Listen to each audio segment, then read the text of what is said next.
Hello everyone, my name is Tina and I am a librarian at the Seattle Public Library.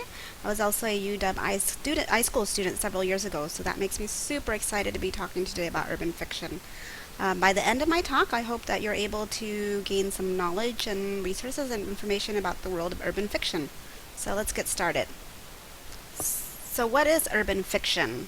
Urban fiction is basically a genre of fiction that takes place in inner urban areas, mainly in places in like Queens and on the East Coast, basically Queens, Brooklyn, some of the things I think about.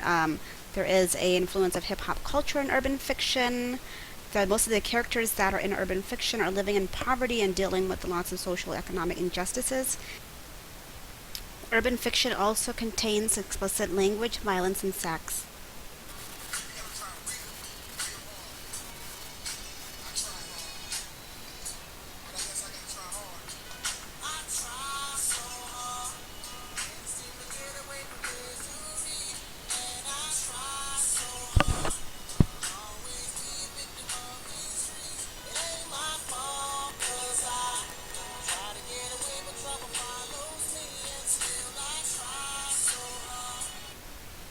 So that's just a little bit of Akon.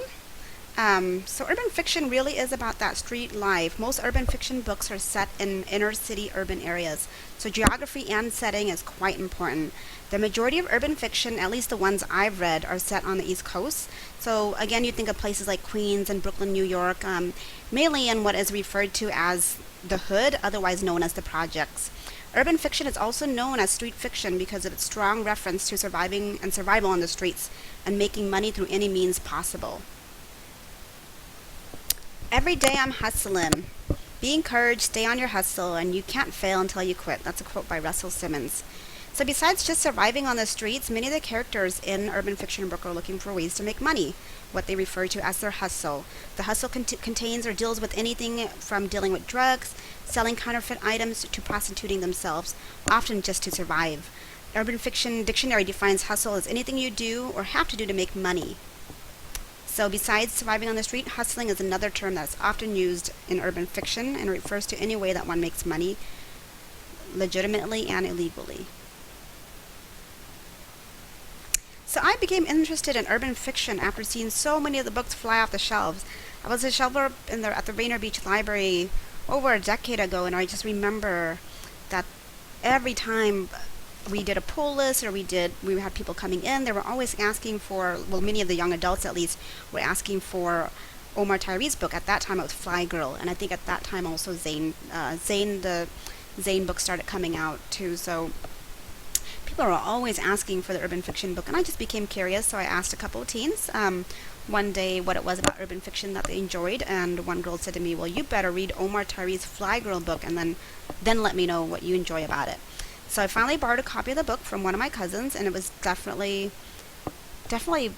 a eye-opening experience, you would say. It's different than most of the fiction I had read up until then. But I could see, however, how so many girls can relate to it, particularly for teen of color, because it is definitely different from your Sweet Valley High or your Olive Stein or your Babysitter's Club. A lot of the characters in the book are dealing with just trying to survive on their own, having, one parent, or being raised by a grandparent, or having to deal with lots of broken family issues, and at the same time dealing with the poverty that they're living in. So it was quite an eye-opener for me.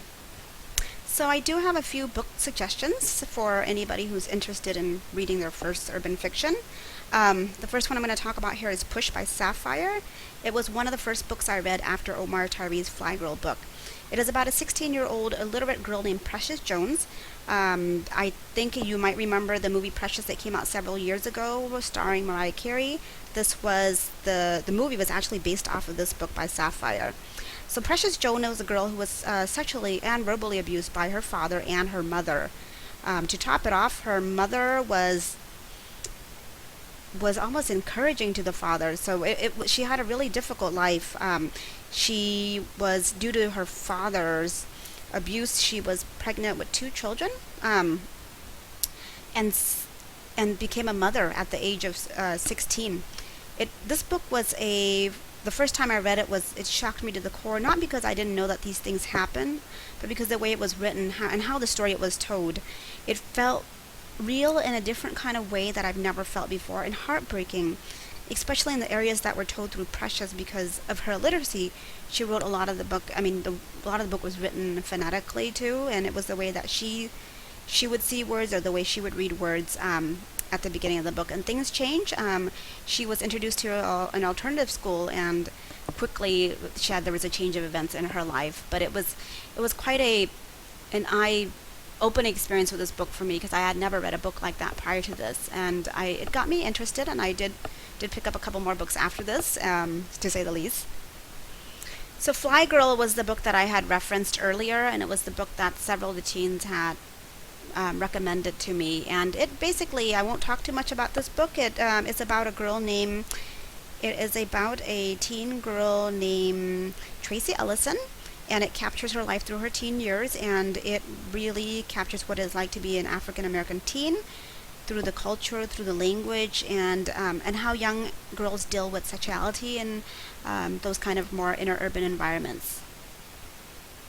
The Coldest Winter Ever by Sister Soldier is one that I found continues to be one of my personal favorites. It follows the story of Winter from when she was the age of 16 up until the age she is 22 years old.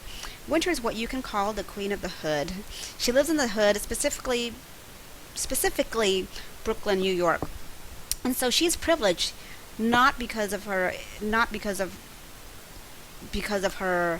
social economic status, in a sense that you would think of social economic status, because she's living in the hood, but because her father is a major drug lord. So he's a major drug dealer. He's a big time guy.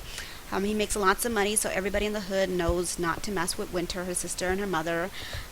They always stay fly, meaning that their father always provides them with the finest clothes, finest jewelry, finest materials, anything they want. Most boys in the hood don't mess with her. Most girls in the hood don't mess with her, because she's been given almost anything and everything.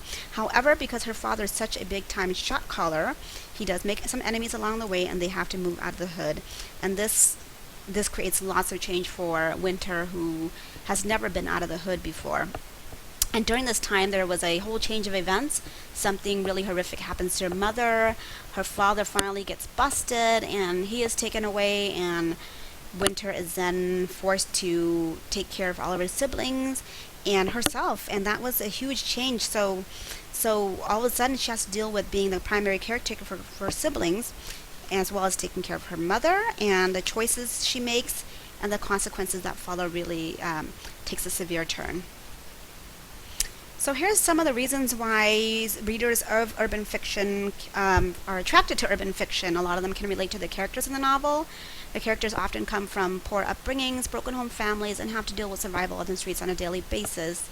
Most urban fiction are about choices that the choices that characters make and the consequences that follow, whether it's motivated by something bad or motivated by something good. A lot of times too that you'll find that the characters have to do bad things to get a better life. For example, a sister may have to prostitute herself or help deal drugs in order for her siblings or her family to get out of the hood and to get a better life.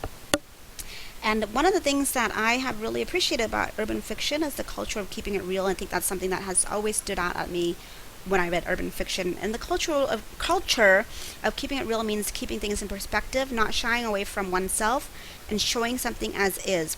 The language is also written as it is, so explicit, real, and raw, so you get it as you read it. They're, again, fast-paced, quick reads that are usually cautionary tales. Urban fiction has grown immensely, hugely, since I started reading it a little over a decade ago. What started out as mainly self-published or published by small publishers have now grown extremely prolific. You'll often see in some of the bigger publishing companies. You'll see Crippled Crowns Production is, I think, one of the older and larger ones. Here's a list of some of the popular authors. Earlier authors include Donald Goines, Iceberg Slim, and Claude Brown. Many also say the autobiography of Malcolm X is a form of urban fiction, as it chronicles his life growing up in an inner-city urban environment.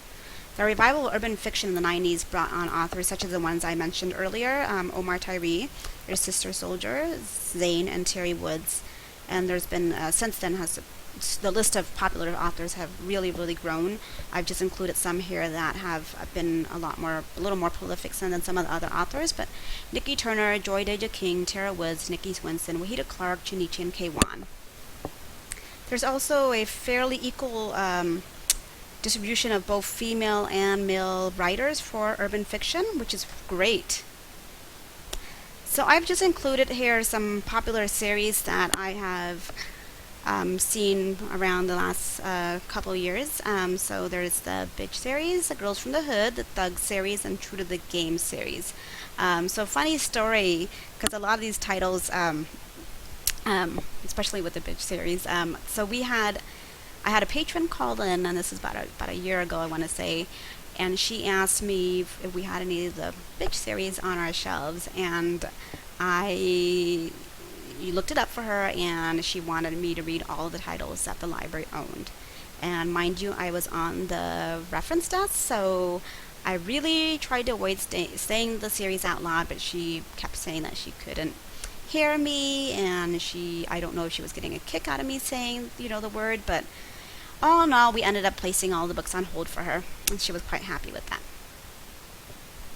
So here are some resources that you can get for urban fiction, so both resources and recommendations. You can find, if you go to the SPL catalog, Bibliocommons, you can search by list by just putting either street fiction or urban fiction. There's quite a few lists of urban fiction titles, and there's also one that is, actually we have a book list also for urban fiction that you can pull up from our website. And also Goodreads has a pretty good list as well. Very decent list. There's also a street literature blog that you can find online now. There's street fiction book reviews from streetfiction.org that you can find. You can also find urban fiction reviews online, just typing in urban fiction reviews, and I think the site will be the first site that comes up. Too bad you guys can't click on the links here, because I did include the links up here.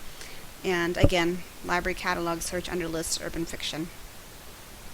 So that is all I have for you today. I did forget to put in a disclaimer in the beginning of my talk, and that was that I've never had any experience with this program, Screenomatics, before, and this is the first time I'm using it. So you may hear a lot of cracks throughout my talk, and I do apologize for that. Thanks for bearing with me, and I hope you enjoy the talk. If you have any questions or recommendations, feel free to contact the Seattle Public Library.